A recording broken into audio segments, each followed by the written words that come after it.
Rick, what is going on? Hey there, Kevin. How you doing today? I'm doing well. How are you doing?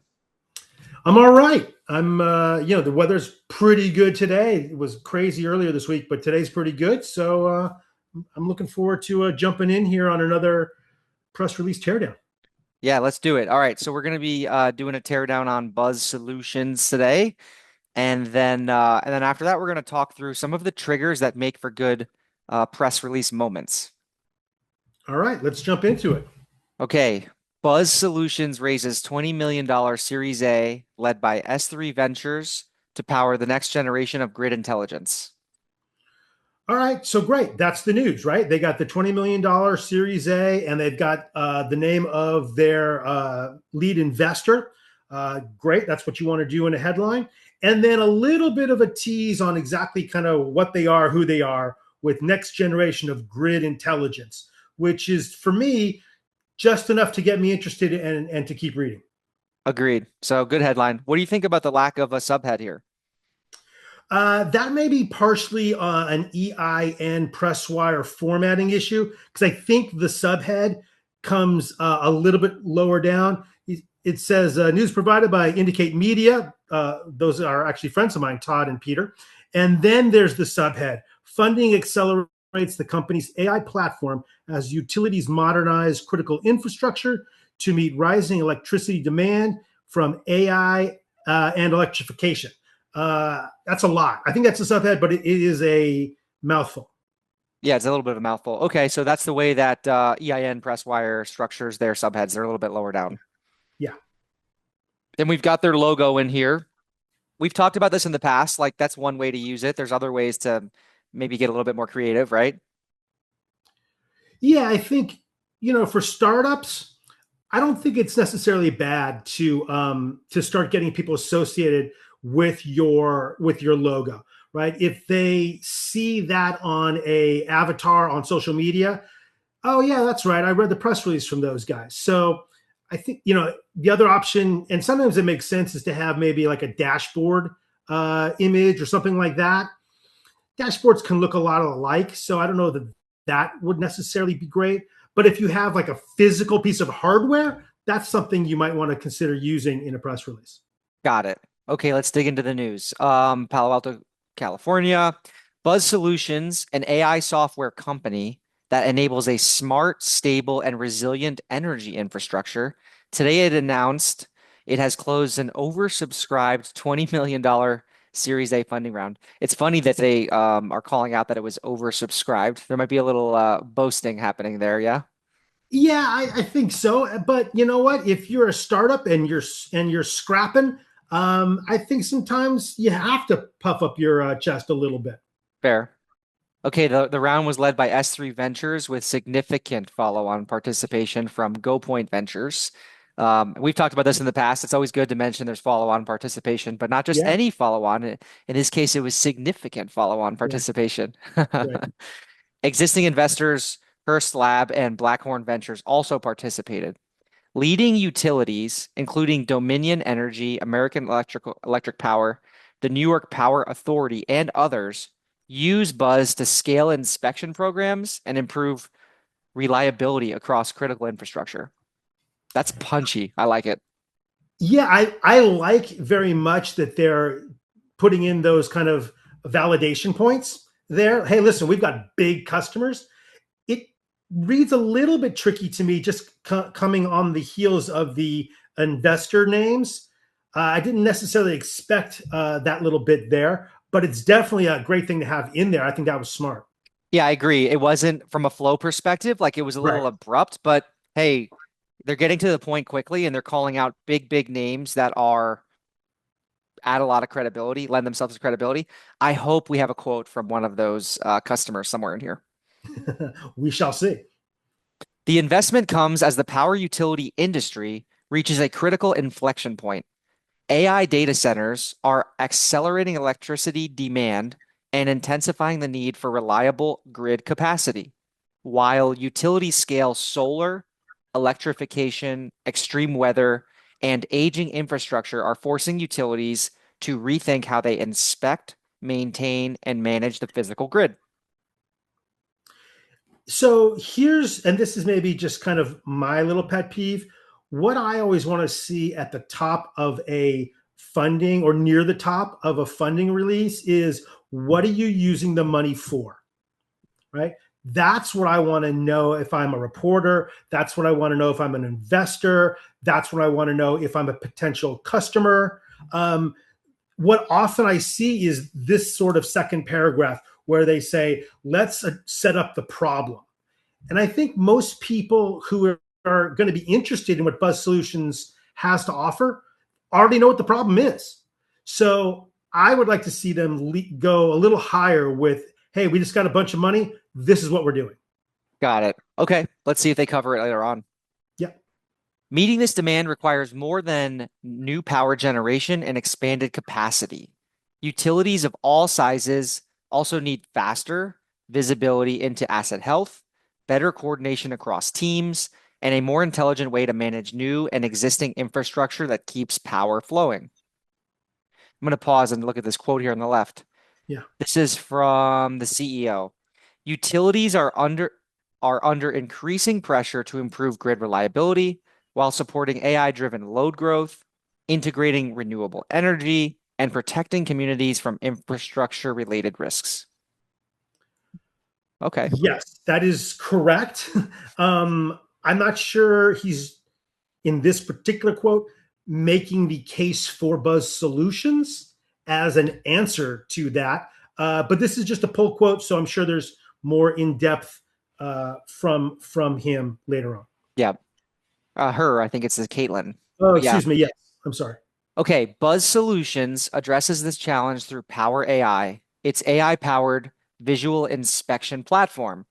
The company built its library of AI models on a large proprietary dataset. Power AI functions as the intelligence and orchestration layer that connects inspection data, asset records, and utility workflows across systems and teams. By unifying data from drone programs, asset management, and operations, Buzz turns imagery of critical assets into insights that utilities can use to prioritize maintenance, reduce risk, and make faster decisions.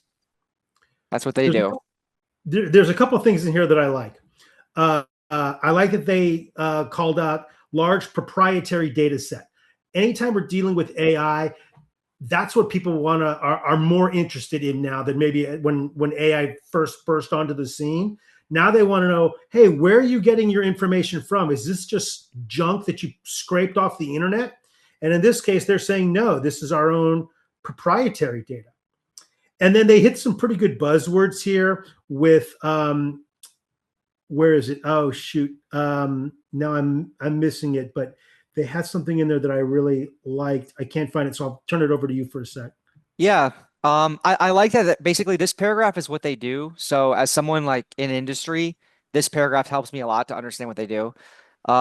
So far on this release, the main change that I would like to look for is, I mean, after they landed the hammer with those three customer names, like Mhm. Dominion Energy is massive. So that's a Yeah, big, the New York Power Authority, like really, really important, an important yeah. logo.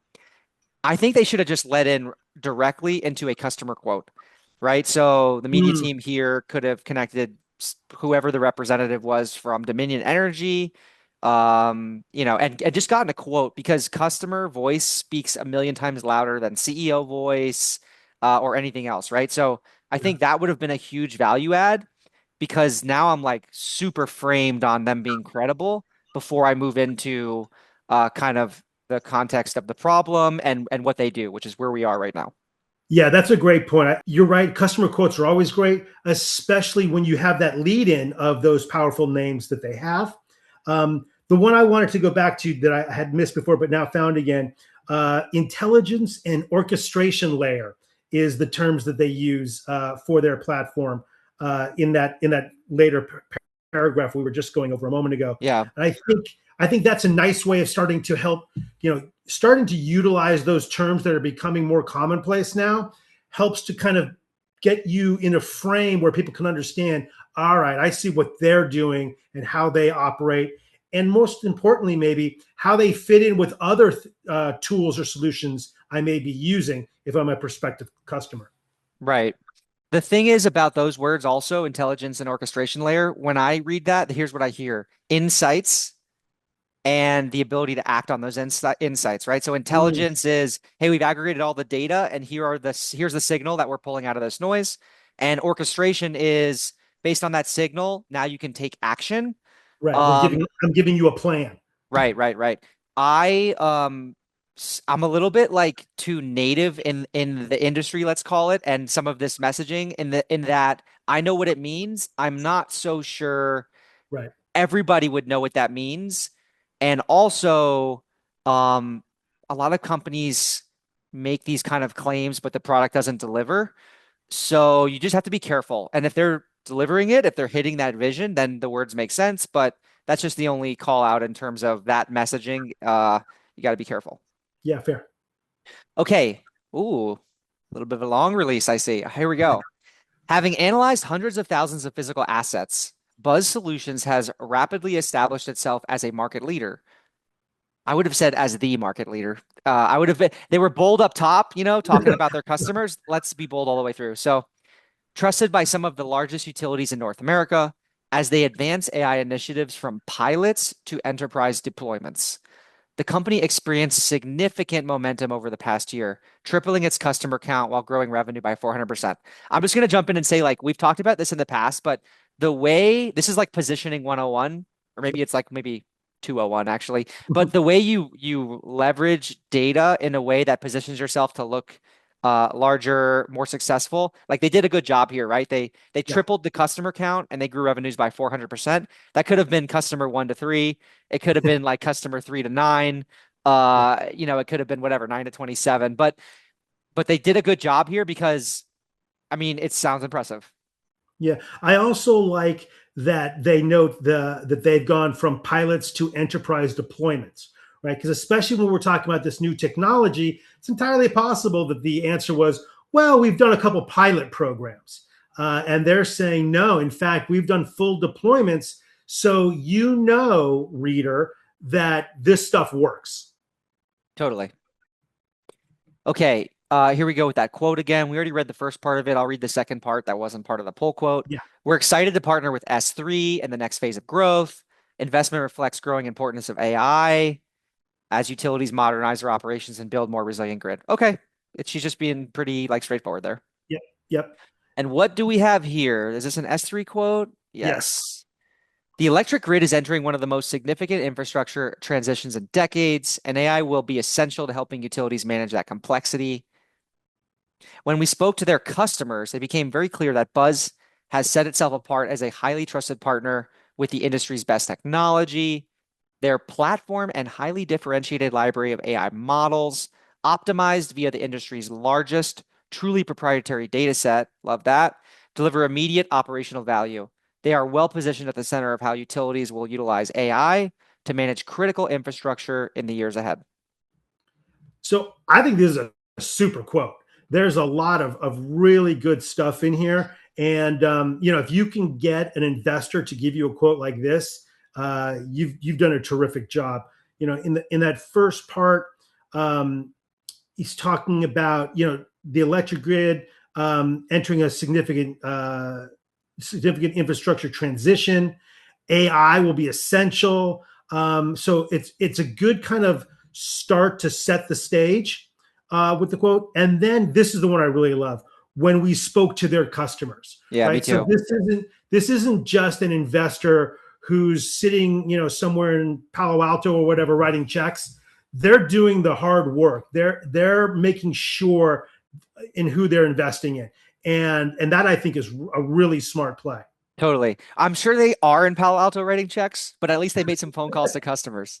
True, fair, fair. But yeah, when we spoke to their customers, I loved that line as well. It's a little bit of social proof there. I wish one of those customers gave us a quote in here. We've got a little bit of meat. Hopefully there's one in here. Yeah, Okay. just one more thing there on that particular quote. They also mention highly differentiated library of AI models, optimized via the industry's largest truly proprietary data set. So again, really good proof points that these guys are not just taking, as I said earlier, scraping data off the internet and then repackaging it and selling it to you. They've got their own system and they're leveraging that. Yep, absolutely. Power AI has also expanded into utility scale solar, enabling customers to manage visual inspections across an increasingly diverse portfolio of critical infrastructure through a single AI platform. As utilities deploy more sensors, drones, and imaging technologies, Buzz is becoming the intelligence layer that helps transform fragmented inspection data into coordinated operational decisions. I'll tell you as like an industry guy, like this is a lot of it's pretty vague. I mean, I Mm, know what they're saying, how impactful, how well they're executing and actually delivering value on that is the difference between them and 100 other people that have this exact same paragraph in their press release. right. So it's not a knock on them. I mean, they're saying what they're trying to do, but Yeah. I would be trying to cut through the bullshit personally to understand, okay, let's see this in action. What is the product truth? Not saying a reporter is going to be coming from those same shoes, but anyone in industry would be. Mm. Okay, the future of AI depends on reliable energy infrastructure, said their CTO. Utilities are generating more inspection data than ever before, but data alone doesn't improve reliability. The next generation of grid operations will be driven by AI systems that continuously understand asset condition, prioritize risk, and help utilities make faster, more informed decisions. You know, I like the second part of the quote. The first part is that kind of, the future of AI. We've all heard that, and we kind of tune out once someone starts talking about the future of AI. But the second half of the quote, I thought had some really powerful language. Yeah, I agree. And he's basically getting at what was said earlier. Like the data alone doesn't improve the reliability. What did they call it earlier? The operations layer or something. Mhm. What was the term? Intelligence layer. Yeah, the intelligence layer and whatever it was before, but intelligence and whatever their word was for taking action. So I guess it's connected to earlier. So yeah, that's good. Existing investor GoPoint Ventures increased its commitment, reflecting continued confidence in the company's customer traction, technology leadership, and long-term market opportunity. Okay, so it looks like we have another quote from another investor. At this point, as a PR guy, I would say they were not able to secure Right. a customer quote. Hmm. I wouldn't doubt that the PR person in this case tried to and Yeah. basically had a second investor quote as a fallback. Hmm. So this company said, this is GoPoint. You know, they've been involved in multiple financing rounds. They have had a front seat row. The team can consistently delivered. The new funding will accelerate product innovation and expand the company's go-to-market org. As they continue to scale the intelligence layer, blah, blah, blah, and support the next era of power demand. So having another investor quote from my perspective doesn't add anything here, but they, Yeah. yeah, I tend to agree with you. And the first investor quote was really powerful. yeah. So I don't know that this one does a lot. And then there was maybe a slight formatting error here because that last sentence isn't part of the quote. The new funding will accelerate product innovation and so on. That's not part of the quote, but it's Oh, mashed together. yeah. Um, Good call. but that was the sentence that I was looking for in paragraph 2, right? New funding will accelerate product innovation, expand the company's go to market organization, and deepen customer deployments. Okay, that's what they're using this new cash for. That's good stuff. It all makes sense.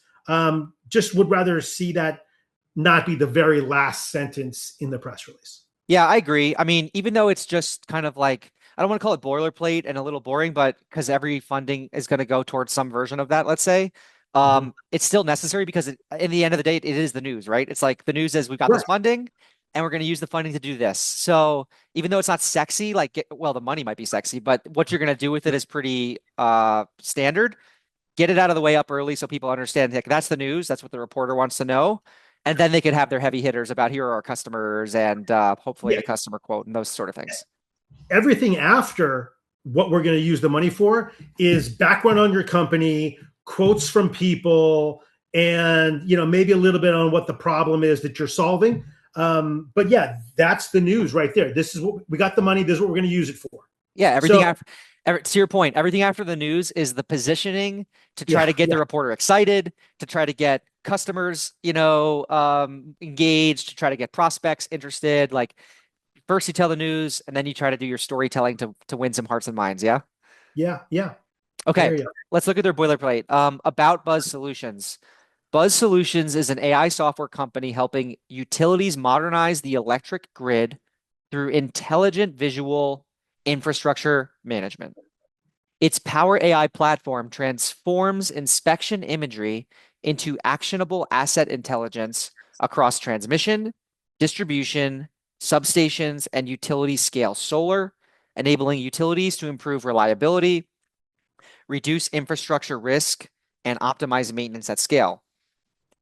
Headquartered in Palo Alto, Buzz Solutions works with leading utilities across North America and is backed by, and then they say they're investors. Hmm. Yeah, The only thing with this, and again, maybe it's because I'm like pretty native into this space, but when I read that, what I hear is they're taking like just taking drone capture imagery and doing some AI stuff to recognize risk, which like on a transmission line that could be in the absolute middle of nowhere, that's really, really important. But earlier on in the press release, when they were talking about the intelligence and orchestration layer, I was sort of envisioning more data inputs than just drone capture.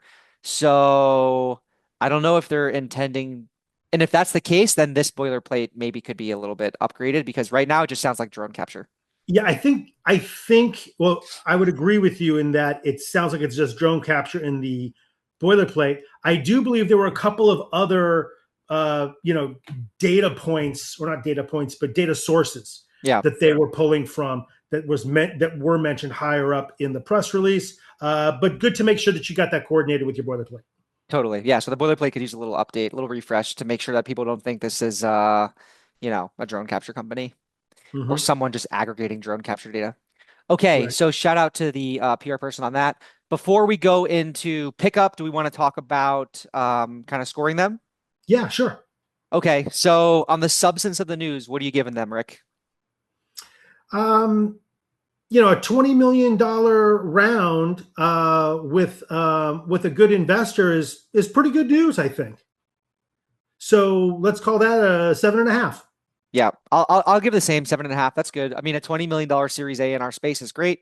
We're not comparing this Series A versus a Series A of some LLM company, right? I mean, it's Right. hundred Open million AI. dollar Series A or whatever. This is a Yeah. different, but for our space, $20 million Series A, any funding is Solid. substantive. So yeah, I'll agree with you on 7.5 there. And then what are you giving them for execution of the release itself? I'll tell you what, why don't you go first so that way I follow your score. Sure, sure, sure. I think a 7.5, 7 or 7.5 is also good here. I think the release like did some good things. I really loved them just like laying the hammer down on these names right up top. I thought that was excellent. If they had a quote from one of those customers immediately, I mean, I think this would have been an even stronger release. But I think for the most part, they did a pretty good job. Yeah, I agree. I thought there was some good use of language. I thought they did a good job of continually reinforcing the credentials of a startup. And that's really one of the most important things you can do, right? Just keep saying, hey, we're legit. And they had a lot in here that said that. I'm going to give this one an 8. I think if they had the customer quote, as you noted, and maybe just one other thing here or there, then it's like a 10. But I thought it was very good. I give him an 8. Nice. Okay, so a blended score of somewhere in the mid sevens for Buzz Solutions, $20 million Series A. Shout out Buzz. Mm-hmm. And as far as pickup, just did a quick little Buzz Solutions funding search in the news of Google. It looks Yeah, like Deal Room, Alley Watch. They went out over the Newswire, so I'm sure that's why those got picked up. yeah. EIN Presswire is obviously where they distributed through. So they Unite. got some Mhm. they got some tech press. They got some funding press. Not sure if they hit a home run with something like a TechCrunch or a Business Insider. Those are tough to get, especially for a startup, and especially for a startup that has a raise that is, as we said, good. But when you look at it compared to something like SpaceX, it kind of isn't quite at that level. So I thought this was okay coverage, but it wasn't like over the top huge coverage. Yeah, agreed. I think this, when you spend a few $1,000s with a wire service like they did, you're gonna have better luck with the funding announcement follower type folks Mhm. like Pulse. So sometimes spending that money on that wire service is worth it, to get those pickups. They didn't get a ton of trade stuff that would have been really interesting. And again, the news is only a week old, so there could be some sort of story that comes Sure. out from ENR or someone else later, which would be a nice little goal. But to your point, like landing TechCrunch, landing Bloomberg, something like that, Wall Street Journal. I mean, these guys are you're competing with OpenAI's latest model, Anthropic's leadership change, SpaceX, whatever, Elon this or something like that happening. And so it's good to know that like, hey, my small startup with $20 million in funding, I'm trying to break through news against those up against the other news that's out there in the world. Yeah. And sometimes it's just a matter of like the cycle, right? So it could just be good luck that it's a quiet week in the news and a reporter needs something and you can get picked up Yeah. and it's hard to control that part. It is. And it's also a matter of perspective sometimes. If you are a founder of a startup and you just received $20 million in funding, that might literally be the highlight of your business career, right? That is huge. Yep. For a reporter, they may have received 30 different press releases on this day of people receiving 20 million or more in funding for various things. So to a reporter, it's not a once in a lifetime sort of an accomplishment. It's a one of 20 that I received today. Right. And that can be a real hard thing for a founder to wrap their head around. I think Caitlin, the founder here of BuzzSource, or Buzz Solutions rather, deserves a big round of applause for what she's done and with the great customers they have. And sometimes you're not going to get that huge coverage. And as a PR professional, Kevin and I often have to manage expectations, and managing expectations and telling a client that your $20 million Series A funding round is great for you, but may not be a huge news story. That's a difficult conversation to have sometimes. Totally. And I think that also puts into perspective when you know that how much you're willing to invest in PR. And I think that's a conversation that we have with startups too, right? If your funding is not going to generate, kind of what you're looking for, spending $50,000 a month on PR probably is a bad ROI, right? And so level setting and understanding like what makes sense is part of that conversation as well. But anyways, a side note on just like marketing, they should be taking that Nextera and the New York Power Authority logo and blasting that. I mean, they got approval at least to mention them. I mean, if the logo should be on their website, they should be blasting that all over social media. I mean, that social proof is one of the most important and case studies, one of the most important things you can do as a startup. And then you just take that Nextera logo and then you go down the street to whoever owns FP&L in Florida. I'm blanking on the name right now, but same deal. So cool. Yeah. All right. And Mhm. sorry, and I think this will be a good segue for us, Yep. perhaps, Kevin. I was going to say, if you've got Dominion Energy, that in and of itself can be a press release. Customer acquisition when it's at that level, if you can get the go ahead to have a press release about it, I would highly recommend it. In fact, I've often recommended to clients when they're getting new customers that they include in the contract, hey, we want to do a press release on this. Yep. Sometimes the client will say, no, we're not going to do that. But hey, if you don't ask, you don't get. So think about that, founders. When you're signing a big customer, see if you can just slide that in there that you'll do a press release on with them. Yeah, and usually if you tell them like, listen, you can approve or decline it after the fact, or Mm, before it goes live, they'll yeah. go for it. So I do see that in a lot of contracts. And now that you say Dominion, that's right. They had the Dominion logo in their release, and I think Nextera owns FP&L in Florida, and they're a huge one in the South. So Mm. Tennessee Valley Authority is a huge power company, and like they're Yeah. all trying to meet the AI demand. So take that Dominion logo and go have those conversations. Buzz. All right.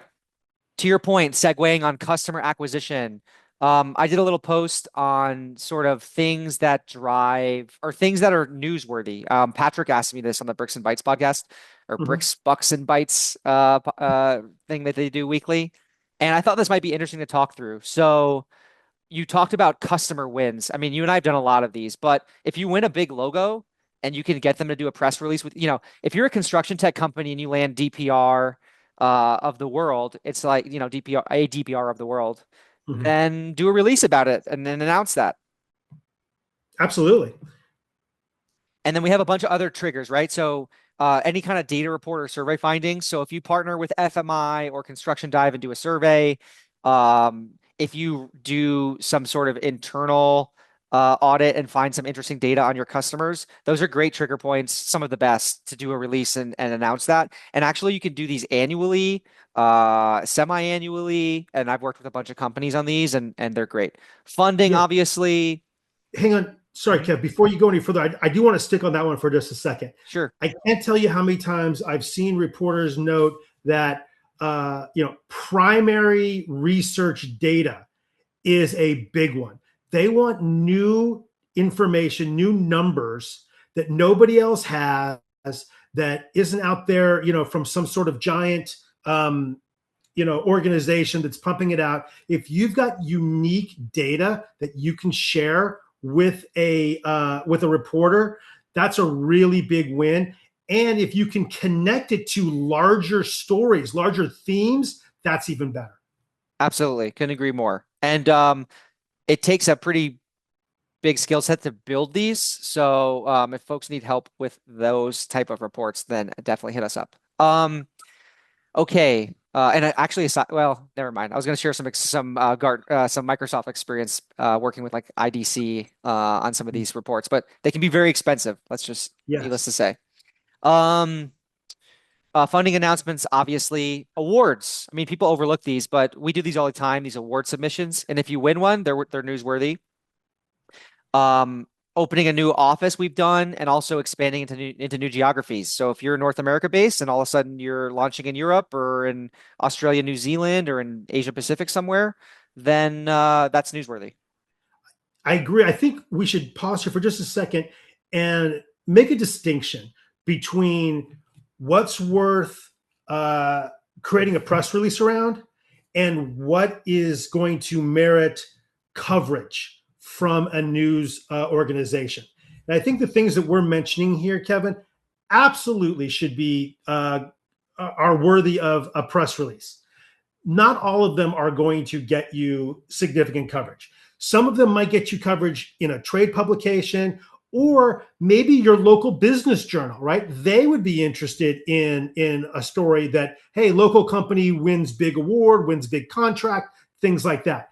But even if it's not something that's going to generate big media coverage, still worth doing, still can be used by your business development team to send out to prospects. Hey, look at this. We just won an award, right? Or to share on your social media platforms. So don't let the notion that this is going to get big coverage prevent you from putting together a press release. Yeah, absolutely.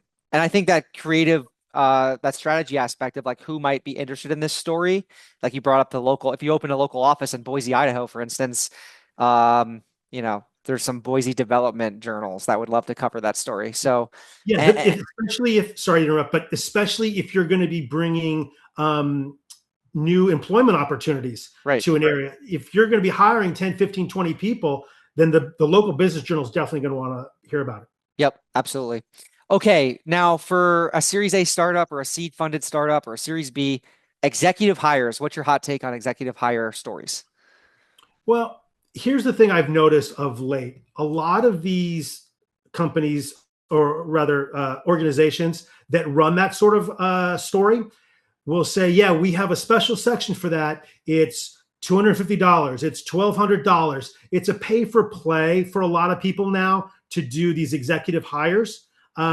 So just be careful and know that going in. But again, I still think it's worth banging the drum about to say, hey, listen, we were able to get somebody. Look at their pedigree. They worked at Google. They were at this huge construction firm, or whatever it may be. Again, it builds your credibility, which as a startup is one of your biggest hurdles. Yep.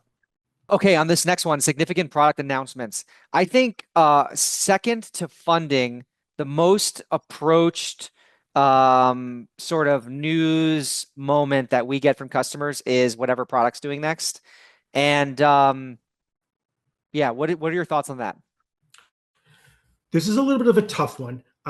Keep in mind, if you're a reporter and you get told, hey, we've got a new product, my first thought would be as a reporter is, okay, well, already my audience for this is small because it's really only of interest to people who already have this company's product, or mainly of interest to this company's current customer base. So it's unless it's a really groundbreaking, innovative product within the industry or within the market, it might be tough. Again, that's not to say you shouldn't create some news and bang the drum about it, just to kind of get your expectations for what coverage could look like. Yeah, absolutely. I think product announcements, like we even had Construction UK magazine do a product announcement for one of our customers, and they have a whole section on their magazine that's called product announcements. So you can get placed for them, and they are of interest, but there's not a ton of meat in there for a reporter to latch onto and connect it to whatever theme they're like writing about. And so yeah, product announcements, like the barrier for pickup is higher, Yes. in my opinion. So you got to do a really, really good job of doing a release when it comes to a product announcement. This next one, company milestone, I actually personally love these. You and I do a lot of these like year-end recaps, Yeah. right? So it'll be December, or sometimes we'll run them in January for the year before. Mm-hmm. These year-end recaps. They're really momentum stories, Yeah. and there's a lot of data levers to pull on that show momentum and can be really interesting. So things like headcount growth, number of customers, user growth, any kind of transaction volume, like especially for the procurement marketplaces in our space.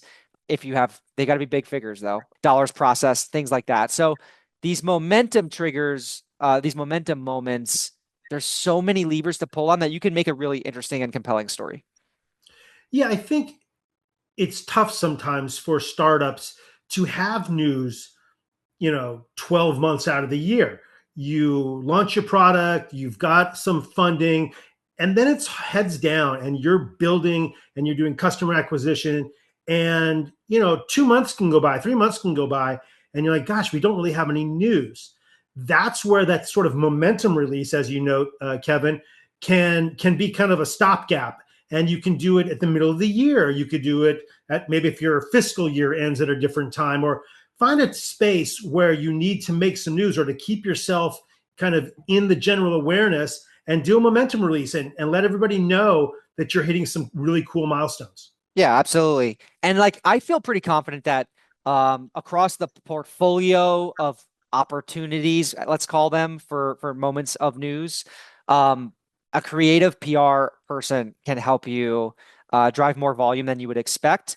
And in between the ones that are really compelling, you might do an executive hire or something else that, you just put it out there, you put it onto the press section of your website. It shows, that you're moving. Yeah. And meanwhile, the PR team you work with is doing other things in between those moments, like doing award submissions, looking for speaking opportunities, writing bylines, which we'll talk about later. Yeah. So, yeah, these PR engagements are much more holistic and encompassing than just putting out a press release. Agree. Okay. We're gonna skip coming out of stealth, acquisition, and going public because those are obvious trigger points. And going public is not that regular of an item, Mhm. right? So, Yeah. major customer wins we talked about, regulatory approval or significant certifications. Take Buzz, for instance. They're in a highly regulated industry. Any sort of certifications or things that they need to get Hmm. to work with those customers could be interesting. And this also, like, we've done them for SOC 2 compliance and security things as well. Yeah. Like if you land a federal contract Yeah. and you had to meet some security thresholds to do so, like that's definitely newsworthy. Okay. Any kind of joint ventures are interesting. If you partner up with Trimble, if you partner up with that could be funding or it could be integrations and it could Mhm. be things like that. Um, the rebrand and company repositioning stuff, it can be relevant if you're already big. Yeah. If you're if no one knows you already, then your Yeah. rebrand is not that important. Right. Um, Launching a website, not a press release moment. Okay. So education, training, certifications, like Procore has their certification program. Edify now has a certification program. Those are great moments to do PR. Mhm. And especially if you're like advancing the next generation of construction professionals, I think there's a really good story there. And I'll skip the last couple. Yeah. Um, then we go into things that are maybe not press release moments, but just those other activities we were talking about, especially as it relates to bylines and like contributed articles. Any thoughts on bylines, Rick? Yeah, I think those are again those kind of not I don't want to say fillers as a pejorative, but you're going to have certain big moments over the course of a year, but those may be three or four. So what are you doing in between those three or four big moments? You're doing these things, and this is what keeps the drumbeat that keeps people remembering your name, remembering what you do and who you are. So they're very important, whether it is as we say here, like executive predictions, right? That's a great thing to do maybe in January and say, hey, here's what we see for the upcoming year. Byline columns on to show thought leadership, speaking opportunities. There's a whole host of things that you can do to keep the momentum going. And I think, Kevin, the one thing I would say on this is it's very hard for startups who maybe have five, six, seven, eight people in the office to maintain these sorts of things, to do them consistently across a year, and to be able to do them with some strategy behind them is the reason why a PR firm can be really helpful. It can help you make sure that you don't do 15 things in Q1 and then zero things in Q2, right? Yep. It can help you keep these things out there while you're busy doing what you want to do, which is build your business. Totally. And I think it's a good moment to make a distinction between like content marketing, because I work with a lot of great content marketers, you and I both do, within startups, and they're thinking about things like blog content and putting out social media content and um and keeping the volume and the interest there. But it's a different mind and it's a different, well, it's definitely a different mind when it comes to writing news because press releases and news are just written in a different way. But Mhm. also, a content marketer isn't as focused on how do I get some trade publication to pick up this story. Right. They might be working with like a syndicated content organization and paying for distribution that way, which is a nice strategy, but that's very different than having a mind for, listen, we've got these target outlets that we want either to pick up bylines or we want to get earned media for our news. And Mhm. so that's why it's good to make a distinction there because getting your name next to these brands, not only does it help the content marketer then can, distribute that and repurpose it and use those for social proof, but it just helps customers and prospective customers know your name and your likeness, if you will. Mhm. So that when a salesperson shows up to a call, they've heard of you before. And so Right. content marketing and PR, very different, but friendly. Best Yes. friends. Yes. Well said. Okay, great. Well, that wraps up this episode, episode 6 now of the PR podcast, AECO PR podcast. So, good to see you, Rick, and until the next one. You got it.